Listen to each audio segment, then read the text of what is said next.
L'alternance, qu'est-ce que c'est que l'alternance?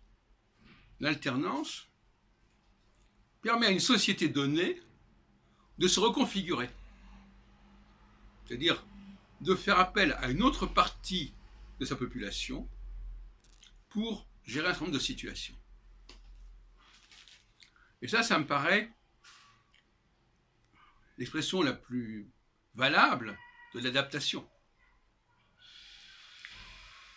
L'autre forme, c'est le refus de l'alternance, et on retombe dans le processus de la girafe. C'est-à-dire, on ne s'en tient qu'à une certaine configuration, et on veut continuer dans cette configuration, alors qu'on a d'autres possibilités qui existent au sein de la population.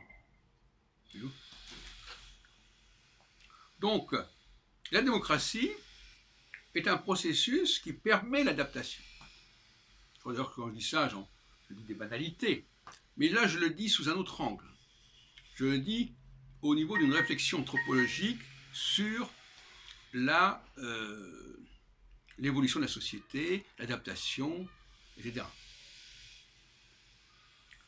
Il est très important écologiquement de recenser les ressources de toutes sortes dont une société dispose, humainement, matériellement, etc.,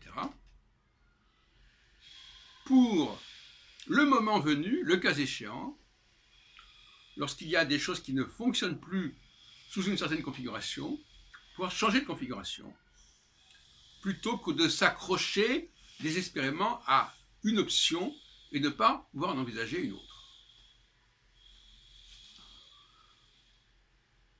Donc, en ce sens-là,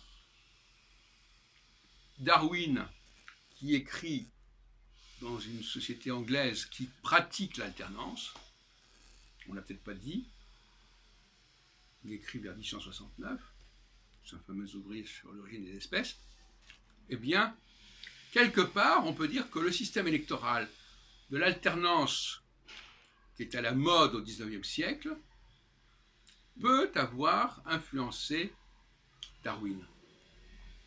Sauf que, par certains côtés, lorsqu'il met trop l'accent sur l'adaptation d'un groupe à de nouvelles conditions, il fait fausse route. Et je reprends là les arguments d'un certain nombre d'anti-darwinistes qui disent que la meilleure adaptation, c'est la reconfiguration des ressources et non pas la transformation des ressources.